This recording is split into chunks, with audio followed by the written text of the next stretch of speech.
राम मंदिर में रामलला की प्राण प्रतिष्ठा का मुहूर्त जैसे जैसे नजदीक आ रहा है, इस मामले पर राजनीति भी उतनी ही गर्माती जा रही है। इसी दौरान अब all India United democratic front के नेता बदरुद्दीन अजमल ने एक विवादित बयान दिया। शनिवार को असम के बरपेटा में बदरुद्दीन एक सभा में पहुंचे, जहां उन्होंने मुसलमानों को 20 जनवरी से 25 जनवरी तक घरों में रहने की सलाह दी। बदरुद्दीन ने कहा, हमें सावधान रहना होगा। मुसलमानों को 20 से 25 जनवरी के बीच ट्रेन से यात्रा नहीं करनी चाहिए। राम जन्मभूमि में बने मंदिर में राम की मूर्ति रखी जाएगी, पूरी दुनिया इसे देखेगी, लाखों लोग आएंगे। बीजेपी बड़ी योजना बना रही है। इस दौरान हमें ट्रेन से सफर नहीं करना चाहिए और घरों में ही रहना चाहिए। बीजेपी मुसलमानों की सबसे बड़ी दुश्मन है। बीजेपी हमारी जिंदगी, धर्म और अजान के खिलाफ है। अब उनके इस बयान को लेकर बीजेपी और बाकी नेताओं की प्रतिक्रिया आना भी शुरू हो गई है। बीजेपी नेता और केंद्रीय मंत्री गिरिराज सिंह ने पलटवार करते हुए कहा कि ये लोग हमेशा हिंदू मुस्लिम को बांटने की बात करते हैं। बदरुद्दीन अजमल जैसे लोग ही समाज में विद्वेष पैदा करते हैं, भ्रम पैदा करते हैं, हिंदू मुसलमान पैदा करते हैं।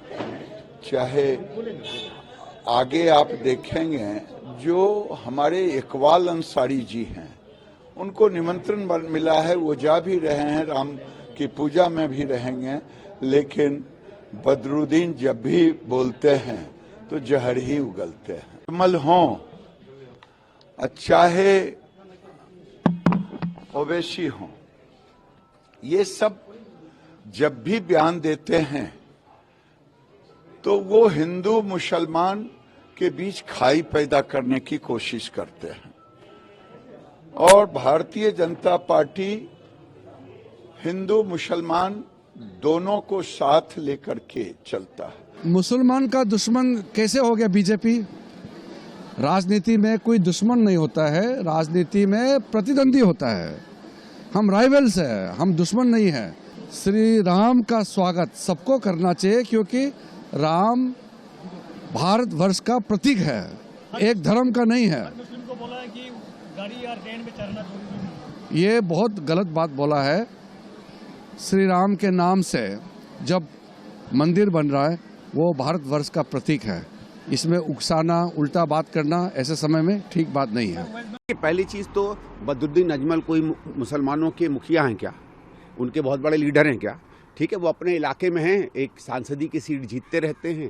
किन कारणों से जीतते हैं वो बेहतर जाने, सारी दुनिया बेहतर जानती है। तो मेरा ये है, पहले तो आप किसी समुदाय के ना नेता हैं, ना धार्मिक नेता हैं, ना राजनीतिक नेता हैं। अपनी बात आप अपने लिए रखिए, अपनी पार्टी के लोगों से कहिए। अगर आपको लगता है कि 20 से 28 तक आपको घरों में रहना है तो रहिए। जहाँ तक इस देश की बात है, इस देश का कोई भी व्यक्ति किसी भी धर्म का हो, वो जो कानून से की हुई कार्रवाइयां हैं उसको मानता है। मुस्लिम समुदाय की बात हो, चाहे हिंदू समुदाय की बात हो, चाहे किसी और की समुदाय की बात हो, ये निर्णय अब सब ने पीछे कर दिया है। अब सब आगे का भविष्य अपना देख रहे हैं। लेकिन इस तरीके की अपील कभी कभी मुझे संदेह होता है, जैसे ओवैसी साहब ने बीच में कुछ बात कह दी, इन्होंने इस बात को कह दी कि ये एजेंडा किसका लेके चल रहे हैं। भाई, इस तरीके का अगर आप ध्रुवीकरण करने की कोशिश करेंगे या एक ऐसे विवाद को, जो विवाद अपने आप में सेटल हो चुका है, उसको दोबारा से कुरेदने की कोशिश करेंगे और सांप्रदायिकता का माहौल फैलाएंगे, तो ये तो सबको मालूम है कि जितना सांप्रदायिकता का माहौल फैलता है उतना ही भारतीय जनता पार्टी को फायदा होता है। बता दें कि 22 जनवरी को राम मंदिर में भगवान राम की मूर्ति की प्राण प्रतिष्ठा की जाएगी, जिसमें प्रधानमंत्री मोदी को मुख्य यजमान के तौर पर निमंत्रित किया गया है।